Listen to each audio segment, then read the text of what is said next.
Good to be back at the Council on Foreign Relations. As Pete mentioned, I've been a member for a long time and was actually a director for some period of time. I never mentioned that when I was campaigning for re-election back home in Wyoming. Good to have an outpost of the Council right here down the street from the State Department. We get a lot of advice from the Council, so this will mean I won't have as far to go to be told what we should be doing. This is Luke Rudkowski here in Goa, India, and you will not like this video. This video won't get many upvotes. This video will probably butthurt people because I'm not here to create a virtual safe space for anyone's political ideologies, an echo chamber just to regurgitate ideas that you agree with in order to make you feel safe. I'm not here to do that. I'm here to exchange ideas. I'm here to talk to you about things that I find important that I think will ultimately lead us to a better, more accountable, transparent path that will bring us towards an age of real truth, of real enlightenment, of just having a better life for everybody. And I think that begins with, first of all, criticizing Donald Trump. Now, I know, since Donald Trump got elected, we have already seen major geopolitical shifts that have been tremendous. Bashar al-Assad, the president of Syria, reached out and said he's willing to cooperate with the United States.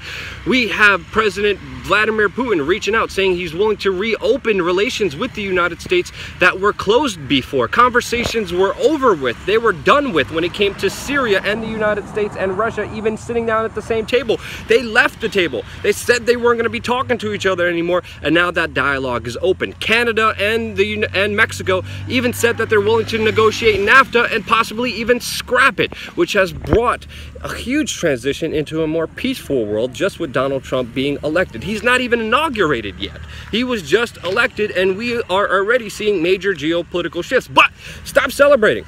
This is not a time for celebration, because power corrupts, and absolute power corrupts absolutely. We know Barack Obama has left Donald Trump a series of amazing powers that he has right now. He has the ability to spy on anyone he wants. He has the ability to throw anyone in jail without the due process of law. He has the power to murder any American citizen he wants at any time just because he wants to. And these are all things Barack Obama has done. He has set the precedent for it, in order for the president to have all these huge presidential unaccountable powers. That power is going to be very corrupting to any individual. I don't care how great you are, but when you have that king godlike power, you need to hold him accountable. And now seeing the alternative media make excuses for him when he's thinking about putting CFR globalists into his cabinet, I'm like, wait, hold on a second. This needs to be addressed for a second, because it really wasn't Donald Trump, the person who people voted for. It was the majority of people who were sick and outright of the establishment that lied, cheated, and outright had no respect for its citizens, that the people were able to find out about through the internet, through alternative media, that won this election. And now with alternative media making excuses for him, saying, yeah, these lobbyists, these people from Goldman Sachs, these people from Verizon, these CFR globalists, well, they have experience. You're making excuses for something that you were against in the very first place. As we know, Ron Paul, the populist congressman, warned Donald Trump and said that there is a shadow government within the United States that does make major decisions. We know institutions like the Bilderberg Group, Trilateral Commission, and Council on Foreign Relations have a long history of influencing world politics and especially U.S. foreign policy. These forces are very strong and they're very grave, and there's no reason to make excuses for. We have to be extremely vigilant, extremely careful, and not just be caught up in this huge victory, not to call out the person who has all the power in the world right now. If there's ever a time to hold someone's feet to the fire and hold them accountable, it is right now, because the same alternative media, the same people online, you, who got them into power, are the only ones who will hold them accountable. And once you let go of that, you're letting go a lot of responsibility, and that responsibility is within all of us. Stop the celebration, do your research. He's still picking his cabinet. We don't know if he's going to be a good president. We don't know if he's going to be a bad president.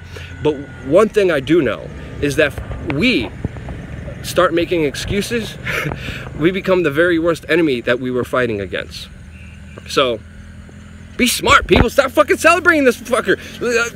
He has king powers right now.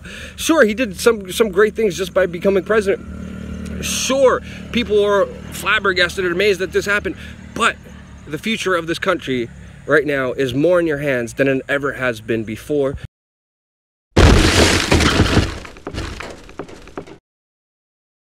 So social planning at its best, with lines down the block for just basic necessities, line down the blocks for public transportation that is insufficient, you know. And then a lot of people talk about the toilet paper, with the government setting up a set price so poor people could afford toilet paper. There's no toilet paper in different stores. We were, you know, obviously we didn't face that same amount of suffering as the average people here do, but we're trying to